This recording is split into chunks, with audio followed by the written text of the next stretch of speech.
में अनेक बड़े ट्रांसफॉर्मेशन देखे हैं। हमारी सैनिटेशन ड्राइव हो, गर्ल एजुकेशन को बढ़ाने का अभियान हो, डिजिटल लिटरेसी हो, इनकी सफलता पीपल्स पार्टिसिपेशन से ही सुनिश्चित हुई है। साथियों, सोशल और फाइनेंशियल इंक्लूजन हमारी सरकार की प्राथमिकता रही है। हमने 50 करोड़ से ज्यादा ऐसे लोगों को बैंकिंग से जोड़ा जिनके पास बैंक अकाउंट नहीं था। हमने उनको जागरूक करने के लिए बड़ा अभियान चलाया।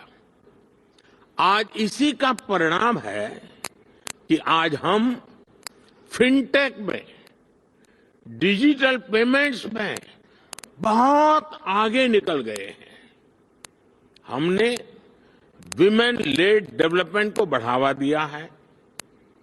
हम भारतीय महिलाओं का आर्थिक, सामाजिक और राजनीतिक सशक्तिकरण कर रहे हैं। कानून बनाकर हमने भारत की महिलाओं को पार्लियामेंट में रिजर्वेशन भी दिया है। हम आज भारत के युवाओं के लिए नए अवसर बना रहे हैं, उसके स्किल डेवलपमेंट पर फोकस कर रहे हैं। बहुत कम समय में ही भारत दुनिया का तीसरा सबसे बड़ा स्टार्टअप इकोसिस्टम यानी स्टार्टअप इकोसिस्टम का इतना बड़ा जंप आज हम तीसरे नंबर पर पहुंच गए हैं। साथियों, सबका साथ, सबका विकास के मंत्र पर चलते हुए हम लास्ट माइल डिलीवरी और सैचुरेशन के अप्रोच पर बल दे रहे हैं। सैचुरेशन की अप्रोच यानी सरकार की योजनाओं के लाभ से कोई भी लाभार्थी छूटे नहीं, सरकार खुद उस तक पहुंचे।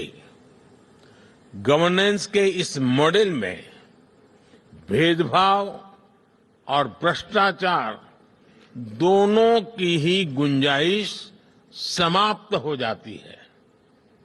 एक स्टडी के मुताबिक भारत ने पिछले 10 वर्षों में 250 मिलियन लोगों को गरीबी से बाहर निकाला है और उसके पीछे इस गवर्नेंस मॉडल की बड़ी भूमिका रही है। साथियों, जब सरकारें पारदर्शिता को प्राथमिकता देती हैं तो उसके नतीजे भी मिलते हैं और भारत इसका भी एक उदाहरण है। आज भारत के 130 करोड़ से ज्यादा नागरिकों के पास उनकी डिजिटल आइडेंटिटी है। लोगों की ये डिजिटल आइडेंटिटी, उनके बैंक्स, उनके मोबाइल सब इंटरकनेक्टेड है। हमने टेक्नोलॉजी की मदद से एक सिस्टम डेवलप किया है, डायरेक्ट बेनिफिट ट्रांसफर, डीबीटी। इस सिस्टम की मदद से हमने बीते 10 साल में $400 बिलियन से ज्यादा लोगों के बैंक खातों में सीधे ट्रांसफर किए हैं। ऐसा करके हमने करप्शन की बहुत बड़ी गुंजाइश को जड़ से ही समाप्त कर दिया है। हमने देश के $33 बिलियन से ज्यादा गलत हाथों में जाने से भी बचाया है। फ्रेंड्स, जहां तक क्लाइमेट चेंज की बात है तो इससे डील करने के लिए भी भारत की एक अपनी अप्रोच रही है। भारत आज सोलर, विंड, हाइड्रो के साथ साथ बायोफ्यूल्स, ग्रीन हाइड्रोजन पर भी काम कर रहा है। हमारी संस्कृति हमें सिखाती है कि प्रकृति से जितना हासिल किया है उसे लौटाने का प्रयास भी करना चाहिए। इसलिए भारत ने विश्व को एक नया मार्ग सुझाया है, जिस पर चलते हुए हम पर्यावरण की बहुत मदद कर सकते हैं। ये मार्ग है मिशन लाइफ, यानी लाइफस्टाइल फॉर एनवायरमेंट का। ये मिशन प्रो प्लेनेट पीपल का रास्ता दिखाता है। हम कार्बन क्रेडिट की अप्रोच को भी काफी समय से देख रहे हैं।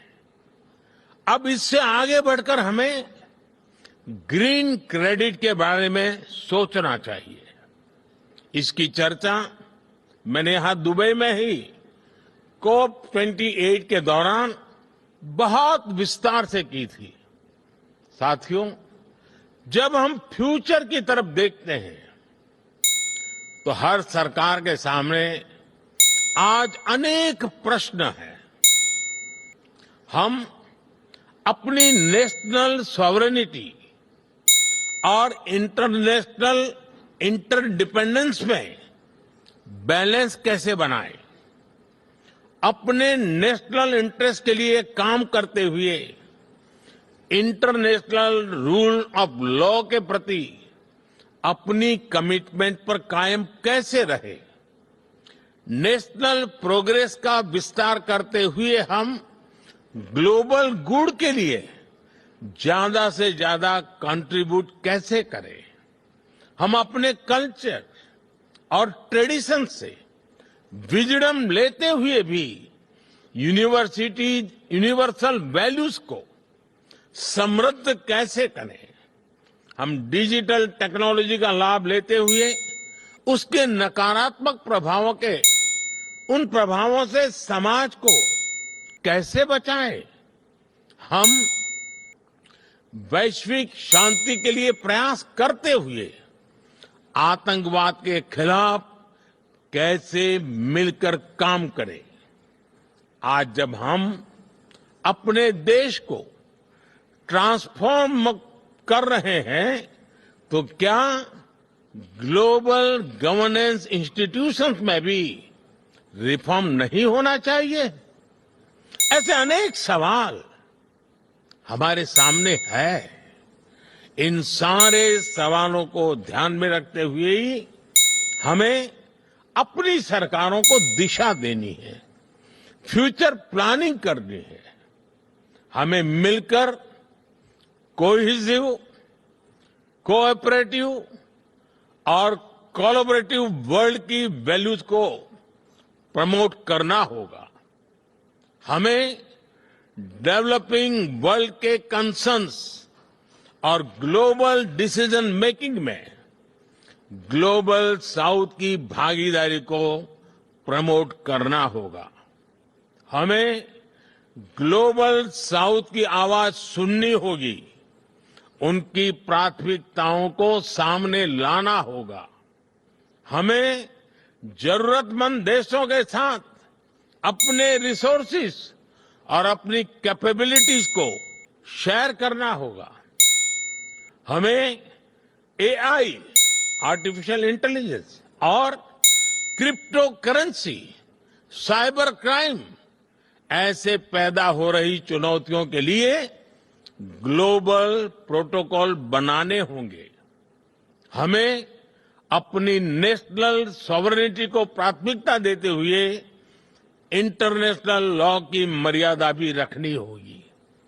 इन्हीं भावनाओं पर चलते हुए हम न केवल सरकारों के सामने उपस्थित चुनौतियों का समाधान करेंगे, बल्कि विश्व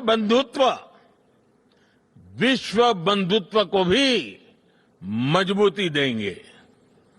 एक विश्व बंधु के रूप में भारत इसी सोच के साथ आगे बढ़ रहा है।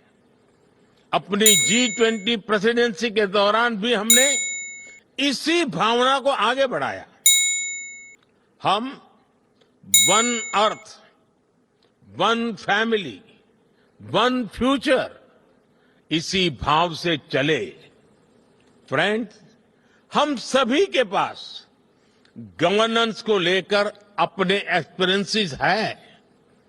हमें न सिर्फ एक दूसरे के साथ काम करना है, बल्कि एक दूसरे से सीखना भी है। यही इस समिट का भी लक्ष्य है। यहां से निकले सॉल्यूशन दुनिया के फ्यूचर को शेप करने वाले होंगे। इसी विश्वास के साथ आप सभी को बहुत बहुत शुभकामनाएं। Thank you very much. Thank you, the Right Honourable Narendra Modi, for this session.